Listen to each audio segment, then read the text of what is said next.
In a system or a world dressed up in egos, very few choose service.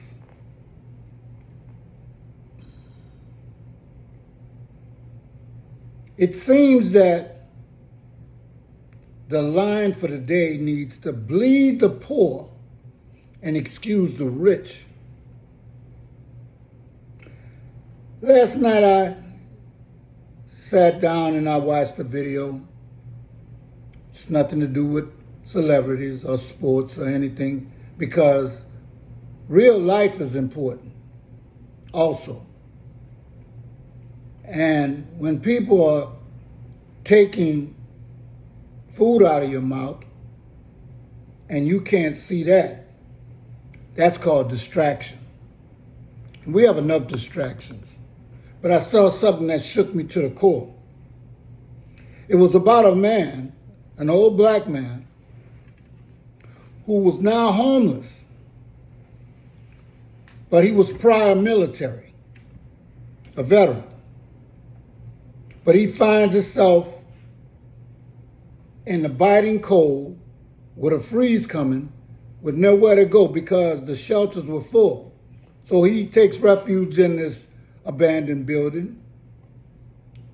But before he even gets comfortable, you know how we have those people that's always supposed to be looking out for the people, but it's the wrong people. Now they know this man is going to seek shelter, but they call the police on him anyway. Police get over there and they arrest him. But before they arrest him, you know, they take something from him and treat him just like the black man that he is in America. But one officer took a medal from him. And this medal had been given to him by a white captain or a lieutenant in Vietnam who he refused to leave behind, but carried 3 days in enemy territory, risking his life when he could have probably easily made it to the pickup location. He decided that he was not going to do that. He reminds me of some black people who actually serve at the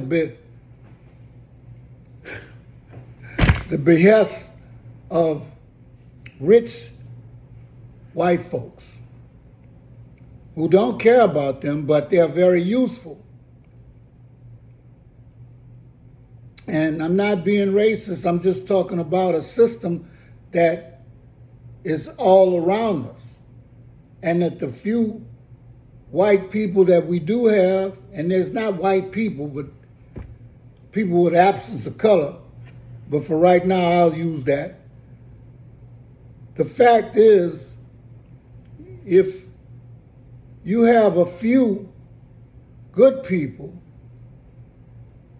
and then you have a few, and these are good white people, and I don't know too many of them, then you got another few who see the wrong and don't agree with it, but they're not going to say nothing because they don't want to jeopardize themselves. So let me go on with this story. He gets to jail, goes to court, gets a lawyer, public defender. Good luck with that. But something about this man starts disturbing the usual way that they handle, I guess, homeless veterans. First of all, the only thing that he values is this medal. And the medal was given to him by the same man whose life he saved, his commanding officer. And when the judge comes in, her name is the last name of the man life he saved. Come to find out that that was his daughter who was going to be actually the judge in that trial. So she has to recuse herself, and I hope I'm getting this story right, but it was a relative. And the second judge comes in, and he hears the case. They start talking about this black man who something disturbs everybody because this man, he didn't fight back the police or anything. All he wanted to do was keep his medal and just, a place of warmth. But he had something biting at him. Something that was biting at him ever since he left military in Vietnam, And the only reason why he was homeless is because he decided to leave his house because he didn't want the people in the house to suffer because he was suffering from mental anguish, stress, and things that he had saw in Vietnam and couldn't get the help that he needed and the money that he needed. And so rather than sit down there and make his family suffer anymore, he left. But yet and still, life has a funny way. So he has a second judicial meeting with a judge, and they start telling his story and start mentioning names and a man's name who he saved and talked about the medal and what was taken from him and that he wanted that back.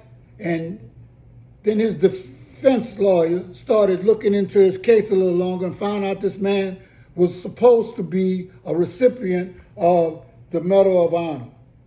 But they downgraded it to a Silver Star because he was black. And it didn't look right to the status quo for him to be getting the Medal of Honor because they had to keep their numbers down. You understand? See, this is the same system that we've been talking about.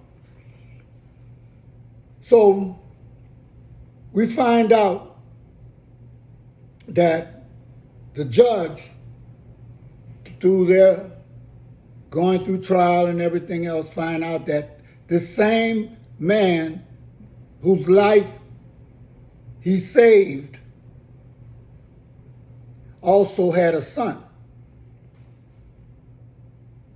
And he did, when he came from Vietnam, try to get the medal back to the son that he wanted it to go to.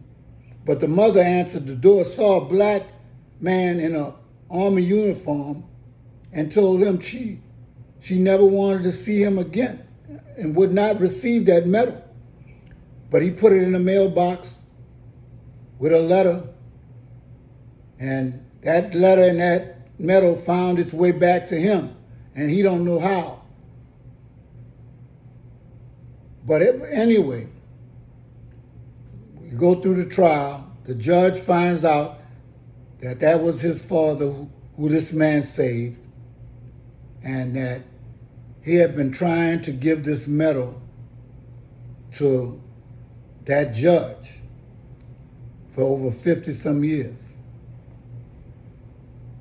And so by going through all this, because I can tell you that the judge's attitude was one of mostly seemingly indifference. He felt like he treated everybody equal, and he was just a disciplined and hardcore man.